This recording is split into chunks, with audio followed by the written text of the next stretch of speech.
Hello lovelies, so nice of you to stop by again. My name is Joanna. I am the designer behind Mojo Stitches, and this is a video to catch up and show you some new things and some old things and to keep you company while you've got your stitching. So grab yourself a cuppa. I've got some chamomile tea this morning. It's a quiet Sunday morning, the first sort of chance I've had to just sit down and relax for a couple of weeks, so I'm looking forward to spending it with you. So yes, I got my chamomile tea in my Vietnamese mug, which kind of matches my shirt, kind of close, which yes, hopefully will help me start to relax because it's been a very busy few weeks, surprisingly so. First of all, big thank you to everybody who entered my competition. I'm still catching up on all your comments and everything. Bear with me, I'm getting there. It's been a lot these couple of weeks, but I'm absolutely adoring reading them, and it's so nice to hear from you guys. So thank you. And about my very strange Viking ship Scissor Frog, it seems like that's you guys like it too, so that's cool. Anyway, big shout out to Marion and Ellen, who were two of the winners of my competition. They're an absolute delight, and yeah, thank you so much. I'm still waiting to hear from our third winner, Debbie Cress. If that's you or you know Debbie, give her a nudge. Send me a convo on Etsy. I've got a free PDF waiting for you, so that you can pick. So, would love to hear from you, Debbie Cress. And yes, we're going to have to do lots more competitions because that was really fun. So yes, it's been a really busy couple of weeks. I had planned to be here a couple of weeks ago, but the best laid plans, let me tell you. I was asked to do a secret project. I can't tell you what it's for yet, but I was asked to do a secret project a couple of months ago. I was given a couple of months leeway, which is, good. And then 2 weeks ago, I got an email going, oh, is your design ready for tomorrow? I thought I had 6 weeks. My contract said I had 6 weeks. I was still only playing around ideas and hadn't got anything done. And this email going, have you got it for tomorrow? To which my response was, no.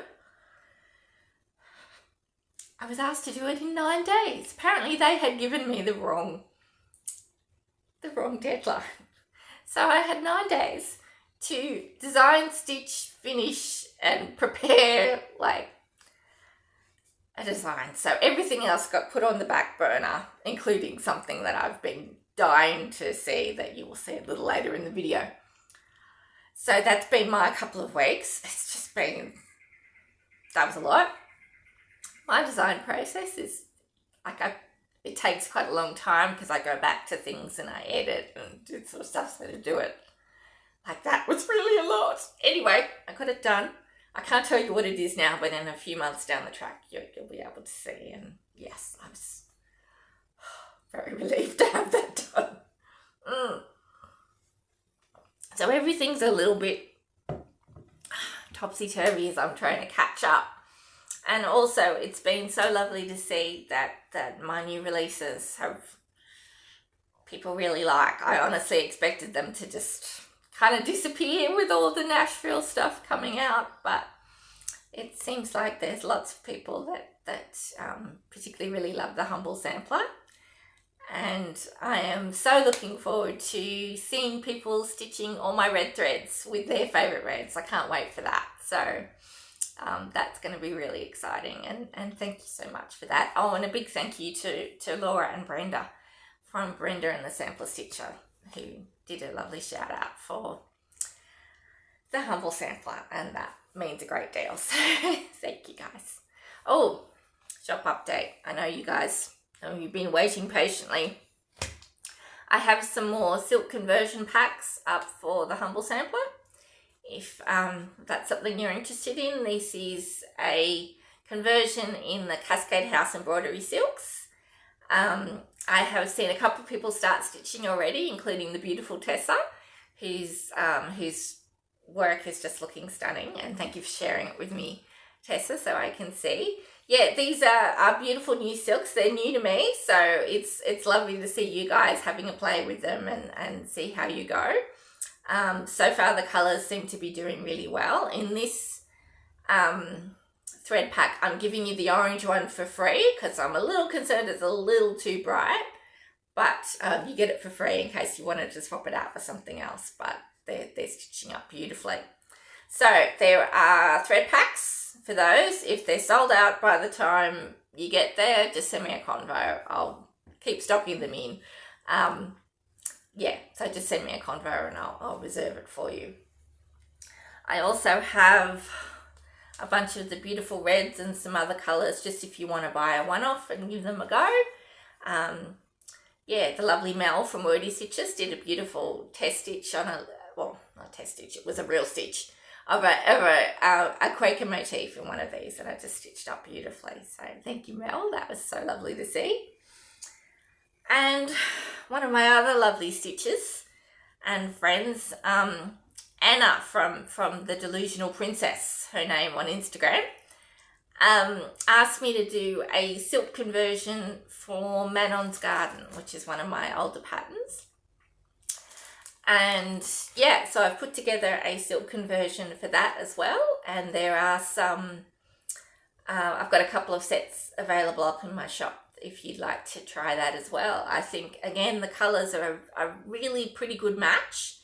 The reds are very slightly deeper than the original. I'll show you the original in a minute. But I think that's just going to add some extra depth and richness. So yeah, those thread packs are up there.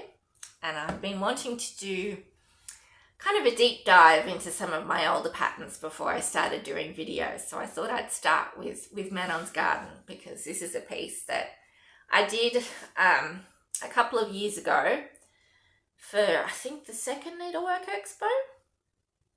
And yeah, so this is the silk. It was stitched originally in cotton overdyes, so Weeks Gentle Arts Classic Colourworks. As with all my patterns, there's a DMC conversion, of course, and now there's a silk conversion in the Cascade House silks as well. So anyway, I think they're a pretty good match. So it's good. It's an antique reproduction that I did. I'll show you the antique in a minute, and it is stitched on the same fabric that I used for the Humble Sampler, which is the beautiful 36 count Toasted Mallow by Number 12 Stitch Co.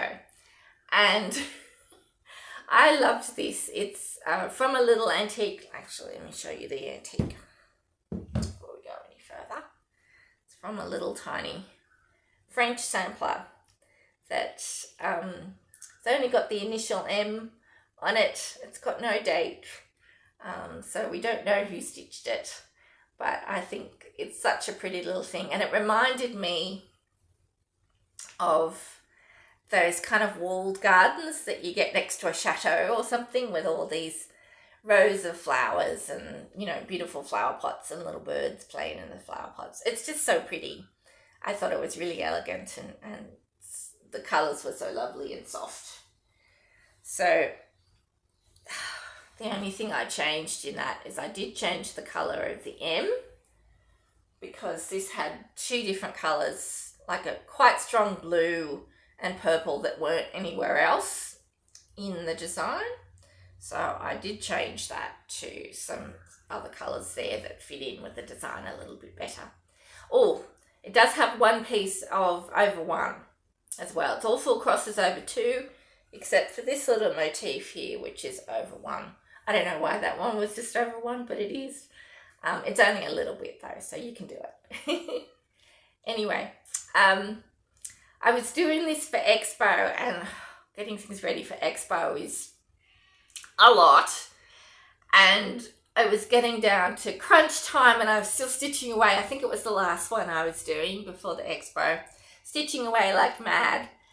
And I remember we had this this rain for weeks and weeks and weeks, and trying to get a good photograph for the cover, it just, you really need a nice sunny day. It makes a huge difference. I don't have a professional photos set up or anything, so I need a sunny day. and we didn't have a sunny day. And I tried and tried and tried, and it got to the point where I just had to send it to the printer with the best I had, and I just feel like I never got the right photograph for it. So I did want to show it to you in person, because people who seen it in person go, oh, it's much nicer than the photograph. And it's like, yeah, I know. Oh, anyway, those of you who put pictures of your photos up on social media, you know how hard it is to photograph needlework. And I'm learning. I think I'm getting better. But I really felt like I didn't give this the best shot when trying to photograph this. So I thought I would show you this in person. I really enjoyed this piece, as although it's got a lot of different borders and things. They're all quite small, so they're all quite quick to stitch, and you're not stuck stitching, you know, some enormous border that you get bored with. And there's these cute little birds and all these pretty little flowers, and there's some funny quirky little details, like some weird little, she's obviously run out of a colour or something and added a few little bits and pieces here and there, and I just thought it came up so beautifully. And my father actually made this frame out of some old wood palings he loves to work with, which reminded me again of a garden. So this is a lovely frame that he made for me, which I was very grateful for. So that's Manon's garden. Of course, the PDF is available in my shop, as well the hard copy, or you can ask your LNS or RNS to get it in for you. And I met some lovely ladies. Can't remember if I've just told you this 5 minutes ago or not. Forgive me if I have. At a stitching retreat, who were going to do a sale with this, and for the life of me I haven't been able to find the hashtag. The one I wrote down must have been wrong. Please do leave it in a comment below if it is, because I'd love to see your work. Yeah, so that's Manon's garden. If you wanted some springtime stitching, we're going into autumn here. And the hot spell has passed, thank heavens, because we had quite a cool summer, sort of relatively. And then the beginning of autumn was crazy hot. So thankfully, cross fingers, we're through that now, because I've had enough. And this morning it's quite cool and overcast, so I'm in a different spot than I am normally in my videos. So I've got the sunlight coming in here. What little we have this morning, but at least it's nice and quiet. It's nice and cool. I can wear my long sleeves. I don't feel like I'm roasting. It's all good. So yeah, it's been a busy few weeks. I also had a couple of evenings out, which was very nice, and still a new experience after the pandemic. I went to a few musical experiences, which was great. The second one I went to see an opera based on the Blue Mountains where I live. It's the composer was from Iceland and the librettist was from here, and they did a little premiere at a local community theatre that we have here, which was, yeah, it was an interesting experience. I have quite eclectic taste in music, and I don't normally like crowds and big lots of people, but I make exceptions for artistic experiences. And yes, contemporary opera is not something I go and see very often, but it was a great experience, and it's just so astonishing to see amazingly talented people. It was really fun. And yeah, to see that was good. So that was fun. Still feels quite strange going out and there's, you know, big crowds of people everywhere. I'm still not quite used to it. So that was really fun. But aside from that, I was basically just working on my design, because 9 days, it's not enough time. The only other thing that I've really done was, I showed you I started a block of the month quilt. I was just about to start it in my last video, and I have made progress. I'm not quite done with my monthly one, but this is where is it? the Tuesday Afternoon Quilt by Treehouse Textiles, and I have made a start, which was fantastic. I was having a little bit of a stress about the design, and I'm just like, oh, I can't do it, it's too much, it's too quick, I can't do it. And I was having a little bit of a panic and a little bit of stress, and I'm like, okay, took myself away, gave myself an afternoon, and I got started on my quilt, and that was very relaxing. So I started off, there's a whole bunch I'm doing. The first month is not this centre medallion here, but all these other blocks around here. So we have some English paper piecing, that is so hard to say, English paper piecing hexies that you then applique on, some needle turn applique circles, and some applique little rectangles. I haven't got to them yet because I'm trying to find a different fabric that I like better for the background. So haven't got to those yet, but I've done, first of all, I've got to show off. I realised I had done needle turn applique, but not for like 25 years. So I did my little circles. They're not bad for something I haven't done for a very long time. A couple of them are a little wonk, but you know, I've got one there that's a bit wonk. Got one there that's a little bit wonk, but you know, it's not too bad. So I got those done. Oh, this is a pretty good one. Look, it's a circle. I was pretty impressed with that. So that was nice. I do want to sort of up my skills. I think I said in my last video, I've done quilting sort of on and off for a long time, but all the quilts I made were mainly English paper piecing before it was really called that, and they were cot quilts to give away as gifts. I don't have anything that I kept myself. They were all gifts, and they were all things that I designed myself. I don't even have photos of them. Some of them are so old. So this is something I'm going to make for myself. So I'm really excited about that. And yeah, so it was nice to sort of pick. I like to, you know, I know a lot of you guys are multi-crafters as well. So it's nice to, you know, try new things and develop your skills and things as well. So that was good. And then the other thing I did was, I think there's 8 of the hexie blocks. That's my favourite one. So English paper piecing of the, I think they're 3/4 inch hexies that you then applique on a little thing. And in doing those, let me tell you what I found that was a game changer. Because Katie from Cottage Garden Threads invented this genius little gadget. Now, I use the glue pen method for doing my paper piecing because I just find that is so much quicker and easier.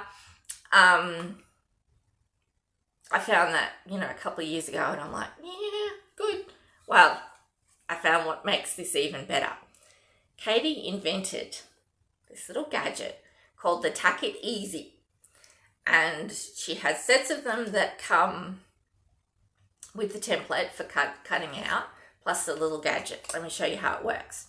So you cut it comes in different sizes. She's doing more shapes. Oh, it's just genius. Get the template to cut out your fabric. So you cut out your fabric. You get this little doohickey there that looks a little bit like a flower. And so you pre-fold these so they're easy to fold. You put your fabric in here. You put your paper on top. And then you get your glue pen. You glue it down and you use these things to squish it down. Then while you're holding this in the middle, you do the next side. And you keep going around. And you end up with the most perfect, precise little hexies and no glue on your fingers. It is so quick and so easy, and it makes the most perfect little hexies. And it comes in different sizes and everything. I was just so blown away with them. And I think Katie is just so clever that I've got a bunch of them from my shop. So if you'd like to give these a go, if you're an English paper piecing fan as well, they come in sets with different sizes. Some of them have the template and some of them don't, if you have templates already. And I think they're especially good for if you're doing tiny little things, because it can get so fiddly. And this just makes it so much easier. Katie, genius, runs in the family. I was so impressed. And there's also sets that have the full size of the hexies and the templates. I kept one of these for myself, so I'm set for hexies now, take over the world. And it just helped so much and was so easy. So if you're interested, I have some of those up in my store. She's got new shapes coming out. So far it's just the hexies, but there's new shapes coming out, and I'll be getting those as well because I'm a big fan. I think it's so clever. So they're called the Tack It Easy.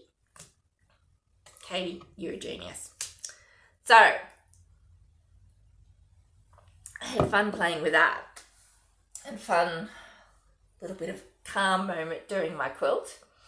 So I will keep showing you my progress with that because a bunch of you said you were interested, and it's been really nice to do. And like I said, I haven't done a quilt for myself, so that will be some fun. But I have some other lovely things to show you for the shop as well, because I got some more cottage garden threads in that I've been dying to get my hands on. I gave you a little sneak peek last time, but I thought I'd go through and show you them properly this time because they're so beautiful. This is from an edit with a quilt designer called Veronique Diligent. I probably pronounced that wrong, sorry. Who designs under the name Wattlebird. She's got beautiful quilts too, and I was like, oh, looking at that, a bunch I want to do as well. And this edit came out just a little bit before mine last year, but it's the first time I've had a chance to get my hands on them, and I wanted to show you them. These are also up in my store at the moment if you'd like some new colours to play with.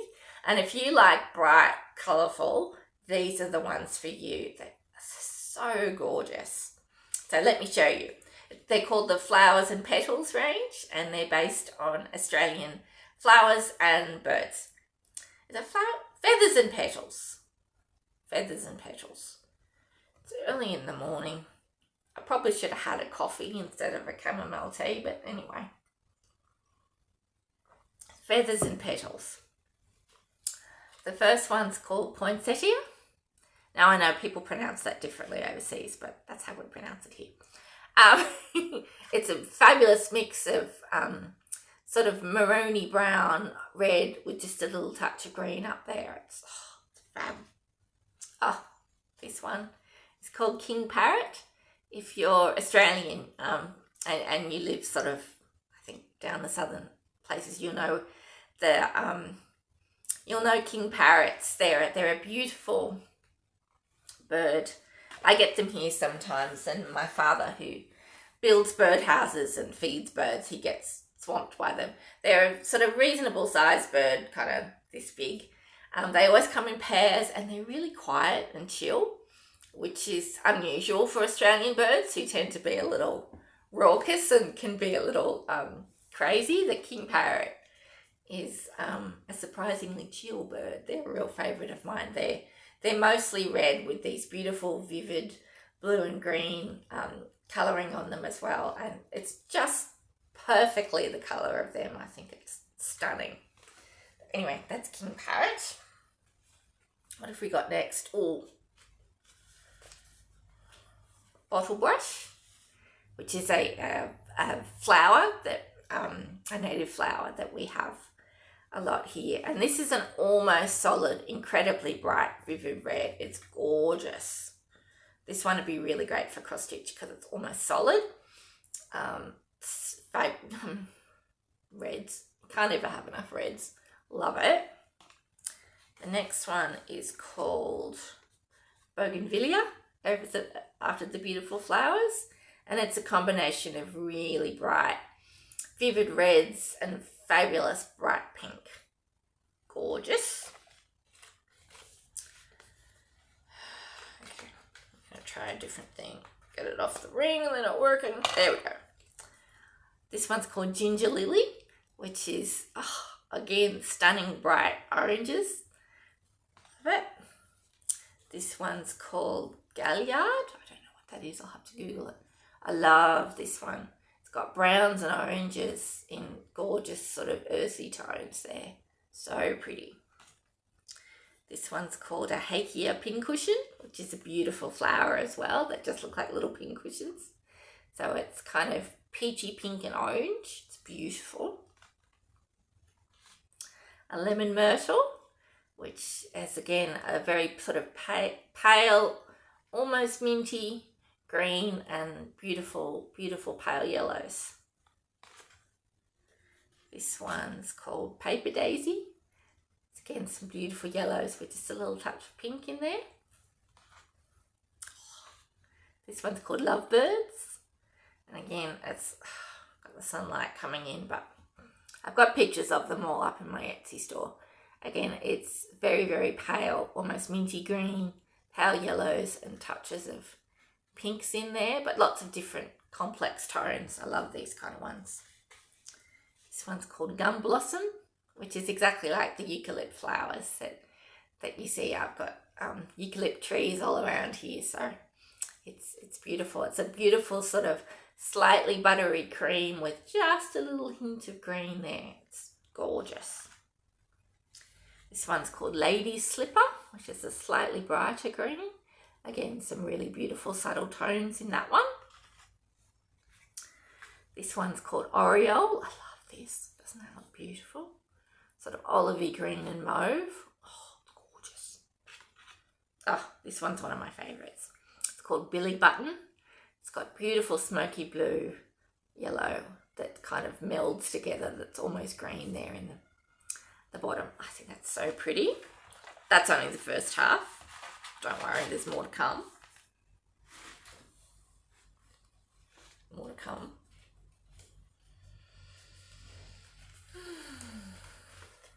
I should have done this beforehand.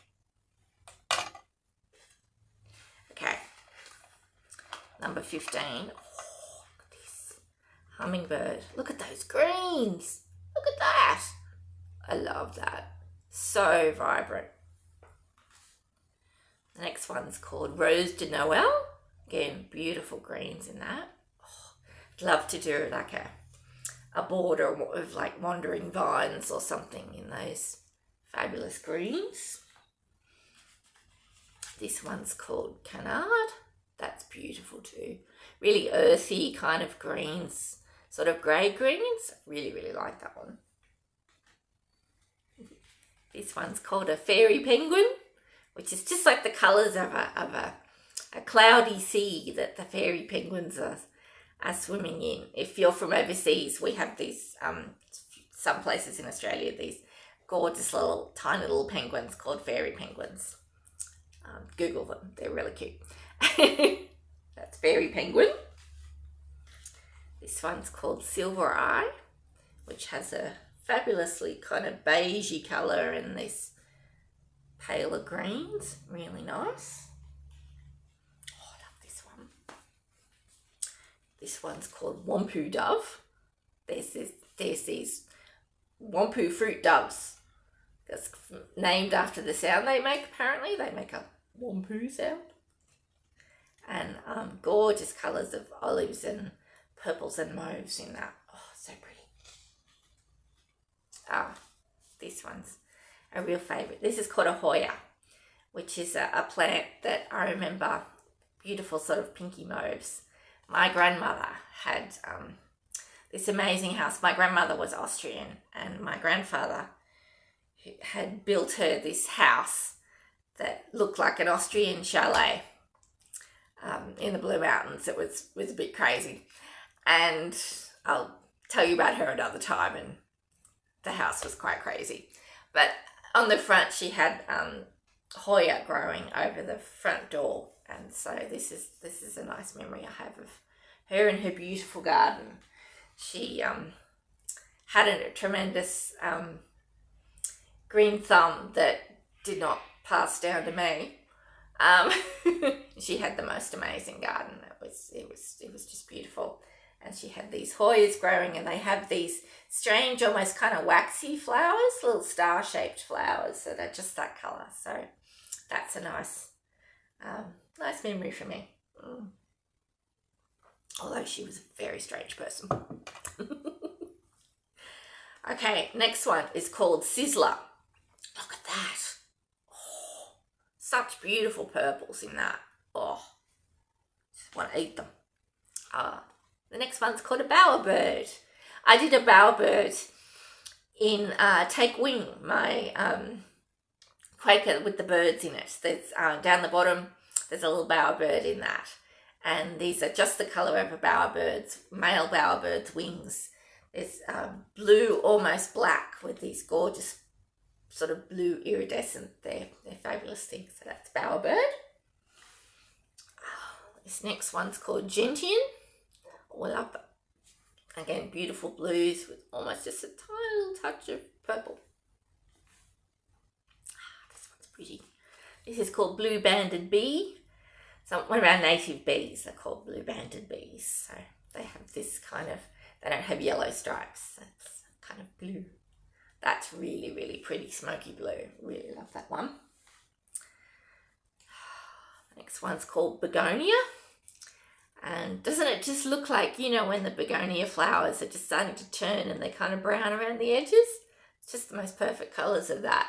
So it's brown and pink and cream. Gorgeous. Next one's called flamingo.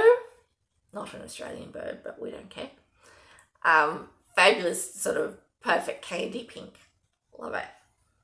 And the last one is an Australian bird. Is the pink galah.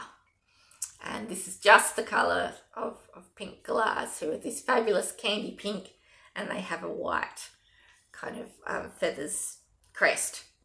And yeah, I love that. That's so pretty. So they're all up in my Etsy store. I've only got a couple of each to start with, but you know, we'll see how much you guys like them.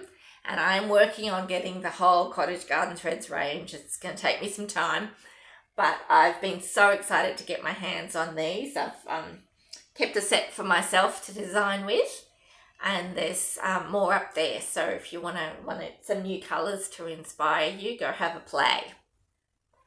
Now, some of the ones that have the heavier variegation on them, if you're wondering about sort of how to use these in cross stitch, again, I've got to get around to that video. These are great because if you stitch like a big motif with them, you're going to get stripes. So instead use them for borders and writing and foliage and things where you want some fabulous colour movement. So they're really, really fun to play with and something different to add, you know, life and real creativity to your stitching, because you never know exactly where the colour's going to go, and it's really fun to kind of play like that. So don't be afraid of having a go, because yeah, it's something a little bit different and really unusual to play with. But they're also great for all kinds of embroidery. People use them for hand quilting, for all sorts of things. So yeah, they're luscious. So they're the new, well, it's new to me, Cottage Garden Threads, which I've got in my shop, which is exciting. And I'm sure I've forgotten something major before I get to my last thing, but I can't for the life of me remember what it is. I think I'm just tired. Anyway, it's fine. I'm working on a bunch of new designs. Yes, there's been a new announcement of a new needlework market, which has put my plans a little different. But yes, busy working away on some more retreat designs for some retreats that are coming up, for some other secret projects, which drives me crazy. I can't tell you, but I have my quilt to show you, and one of the other things that I bought, because I wanted to, this year I've sort of got a plan to do a little bit of stitching for myself. because, you know, as I said last time, pretty much all the stitching I get to do is my models. So this year I've determined to carve out a little bit of time for myself.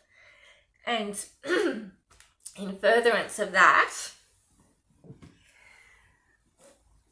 I got the red box. I had a bit of a splurge. This was a big splurge. This is the Hands Across the Sea special birthday box that Nicola put together. That was that I got, and let me tell you, I got this 2 weeks ago, and I planned to do an unboxing video so that you guys could kind of join in the fun and see it as well. And that is the same day I got the email about you need to do the design in 9 days. So this has been sitting here for 2 weeks and I haven't opened it. Can we just take a moment to appreciate the self-control? I haven't been on social media. I haven't watched anyone's video because I've had no time. So I don't know what's in this yet. So I'm going to open it now. If you've seen it everywhere already and you're not interested, see you. We'll see you next time. But I thought you might want to share in the fun because I know this is a very special thing. Not everybody, you know, could get their access to. And I just wanted to share it with you. So I know Nicola has done a video showing what's in it. And I know several other people have as well. So like I said, if you're sick to death of looking at it, feel free. But I wanted to share the fun because, you know, I've learned so much from Nicola and all the team at Hats. I thought, well, this is research. So this is my research box. So I thought I would just open it with you and you get to see the fun as well. It's got a beautiful thing on the front. It says Letters from Europe, Travel Projects for the Summer of 2023, Hands Across the Sea Samplers. And in here, it's all wrapped up beautifully with tissue paper because I tried to peek in and I couldn't see. So it's still sealed. 2 weeks. So forgive the rustling because I've got to open the tissue paper. I've been dying to see what's in here. Okay. Tissue paper. Pink wrapping.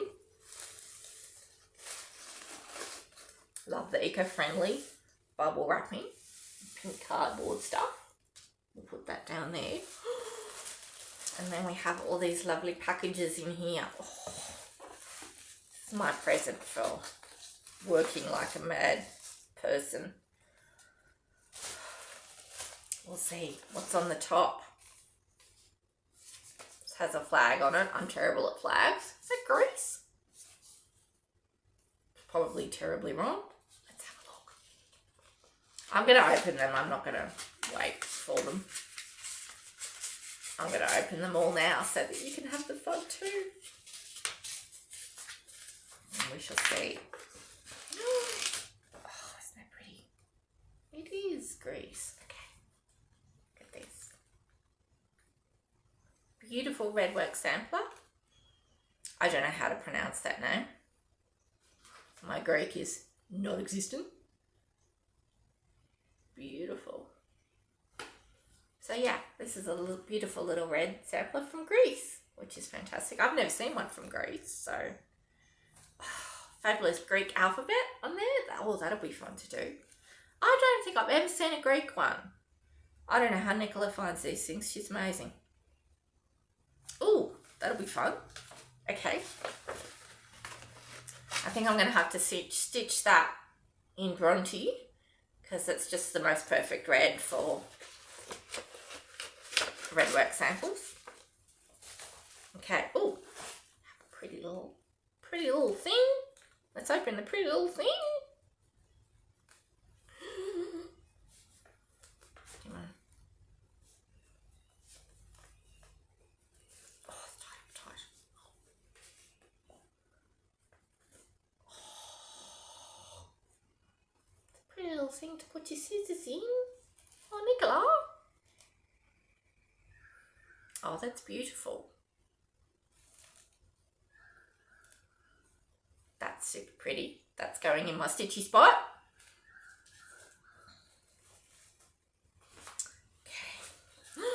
next one. Italy? I'm too old to remember flags. Feels like 3rd grade.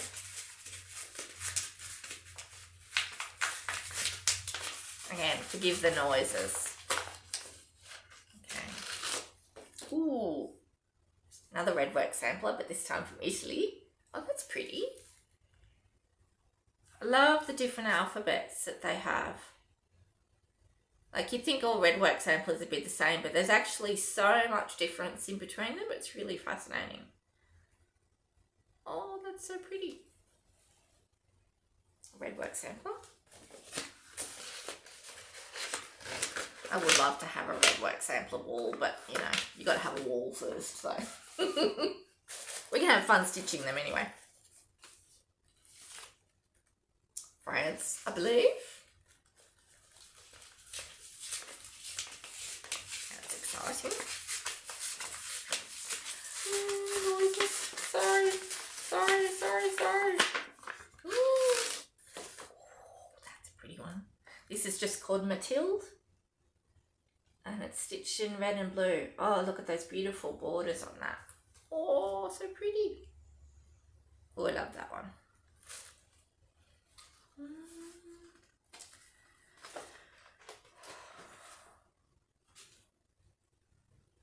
Yeah, love it. It's nice to see one with the blue in it as well. Oh, it's got like a little coffee pot. Is it a coffee pot or is it like a bee thing? Oh, I don't know. I have to look into that. That's pretty. Oh, these are going to be so much fun to stitch. I always learn so much from the hats. The way they put together their patterns and everything is so beautifully done and with such detail and such respect. It's, yeah, it's like a big learning experience. Ooh, more little packages. I don't know what flag that is. I have no idea. Let's open it up. I feel like I'm wrecking the envelopes. I really worry too much. I feel a needle minder coming along. Do you feel a needle minder? Ooh, what's this from? Oh, that's pretty. Oh. From a shop called Minnie McBean's Needlework Fripperies. Oh, I love that. She's on Etsy and Facebook. Oh, I must find her. So that's that, if you want to find her too. Pretty little customized scissor fob with, oh, beautiful little ornaments and travel and things. Perfectly themed with that. Oh, it's got a little luggage thing and everything. It's got a little luggage thing. Oh, that's so cute. I'm going to have special things for my stitchy spot now. This one I think is a needle minder because there was some magnetism going on. Yep, beautiful little matching needle minder as well. Oh, that's so pretty. I must check out that shop.